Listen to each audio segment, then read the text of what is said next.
Science में chapter electricity उस पढ़ेंगे। इसमें घरेलू विद्युत परिपथ। तो पहले हम समझते हैं घरेलू विद्युत परिपथ होता क्या है। तो घरों में बिजली पहुंचाने और उपकरण को सुरक्षित रूप से चलाने के लिए तारों का जो नेटवर्क होता है उसे हम घरेलू विद्युत परिपथ कहते हैं। अब आगे बात करते हैं कि परिपथ होते कितने प्रकार के हैं। तो बता दें हम घरेलू विद्युत परिपथ जो होते हैं वो दो प्रकार के होते हैं और इसमें मुख्य रूप से 3 प्रकार के तार का इस्तेमाल किया जाता है जो आपने देखा होगा, जिसे हम फेज, उदासीन, न्यूट्रल और भूसंपर्क, जिसे हम अर्थ भी कहते हैं, अर्थिंग वायर से सुना होगा हमने। ठीक, जब फेज में आपने देखा होगा जो लाल कलर का तार होता है उसे हम फेज कहते हैं। उदासीन में आपने हमें देखा होगा,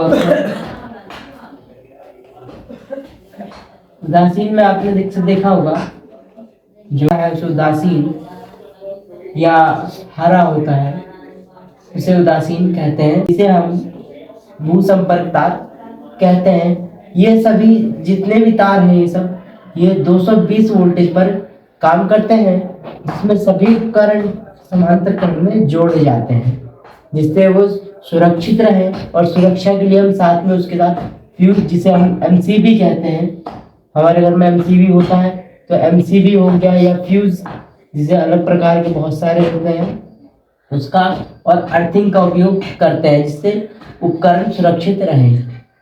अब हम देखते हैं फेज, जिसे जीवित तार भी कहते हैं। ये वह तार होता है जो विद्युत स्रोत से उपकरण तक बिजली पहुंचाता है, यानी कि वह तार जो बिजली और उपकरण को जोड़ता है उसे हम जीवित तार कहते हैं। और यह आमतौर पर लाल या भूरे रंग का होता रहता है। इसमें लगातार विद्युत धारा बहती रहती है। आगे बात करते हैं उदासीन तार की। यह तार उपकरणों से विद्युत धारा को वापस स्रोत तक ले जाता है तथा परिपथ को पूरा करता है। आमतौर पर एक काला, नीला या सफेद रंग का होता है। और आगे बात करते हैं हम भूसंपर्क तार। यह तार उपकरण के धातु वाले हिस्से को जमीन से जोड़ता है और शॉर्ट सर्किट या खराबी की स्थिति में यह अतिरिक्त करंट को जमीन में भेजकर बिजली के झटके से हमें बचाता है।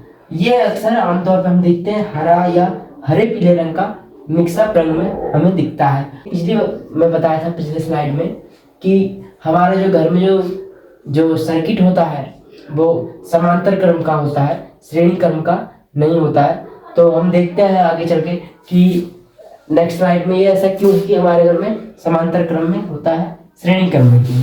अभी हम देखते हैं कि हमने बताया श्रेणी क्रम का उपयोग क्यों नहीं होता है। तो हम देख रहे हैं यदि एक बल्ब फ्यूज हो जाए तो परिपथ टूट जाता है, यानी कि श्रेणी क्रम हम देख रहे हैं कि अगर कोई श्रेणी क्रम है इस प्रकार से और उसमें कोई बल्ब लगा है और ऐसे इससे कोई और उपकरण जुड़ा पड़ा है और हम कहेंगे यहाँ पे अगर इसमें स्विच लगा पड़ा है, देखते हैं कि अगर यहाँ से बल्ब अगर खराब हो जाएगा तो ये परिपथ खराब यानी टूट जाएगा, यानी कि इससे आगे इसमें करंट फ्लो होना मुश्किल है। और इसमें क्या होगा, सभी उपकरणों का आवश्यक वोल्टेज नहीं मिलता है, यानी कि हमारे पास जो वोल्टेज है 220 वोल्टेज, उतनी वोल्टेज हमें यहाँ पे नहीं मिल पाती है। और स्विच की समस्या भी एक बहुत बड़ी है कि हम सोच रहे हैं, यहाँ पे आप देख सकते हैं कि एक ही स्विच हम लगा सकते हैं। आप सोचे कि दूसरा, तो भी दूसरा स्विच नहीं लगा सकते हम। इस प्रकार के युक्ति में हम केवल एक ही स्विच का यूज करते हैं। आप सोच रहे हो कि यहाँ पे लगा दें तो उसमें कोई फायदा नहीं है, इससे भी पूरा परिपथ टूट जाएगा। यहाँ लगाओ चाहे वहाँ लगाओ, कहीं भी एक ही स्विच काम कर सकता है। जबकि समांतर क्रम का फायदा क्या रहता है कि स्वतंत्र संचालन, एक उपकरण खराब अगर हो जाए तब भी देखते हैं हम कि आपने देखा होगा, पढ़ा होगा कि समांतर क्रम में अगर हम ऐसे जोड़ते हैं और मान लो यहाँ पे एक बल्ब है और एक बल्ब यहाँ है और इसको एक सर्किट से जोड़ दिया जाता है कुछ इस प्रकार से, तो हम देखेंगे कि अगर इसमें कोई एक बल्ब खराब हो जाए कोई सा भी, तब भी सर्किट काम करता रहेगा, यानी सर्किट नहीं खराब होने वाला है क्योंकि करंट इसमें भी जाएगा और इसमें भी जाएगा और इसमें भी जाएगा, यानी केवल इसका फ्लो बंद होगा जबकि इसका और इसका चालू रहेगा। और दूसरी बात हमने जिस दी यहाँ पे समान वोल्टेज, यहाँ पे वोल्टेज तुम देख रहे हो वोल्टेज नहीं बदल रहा है, यानी कि अगर वोल्टेज इसको भी मिलेगा तो इसको भी मिलेगा और इसको भी मिलेगा, जो कि कितना हमने कहा था समान वोल्टेज, कितनी वोल्टेज की आपूर्ति होनी चाहिए 220 वोल्टेज, कम से कम 220 वोल्टेज मिलना चाहिए हमारे यहाँ पे, तभी सभी उपकरण सही से काम कर पाते हैं।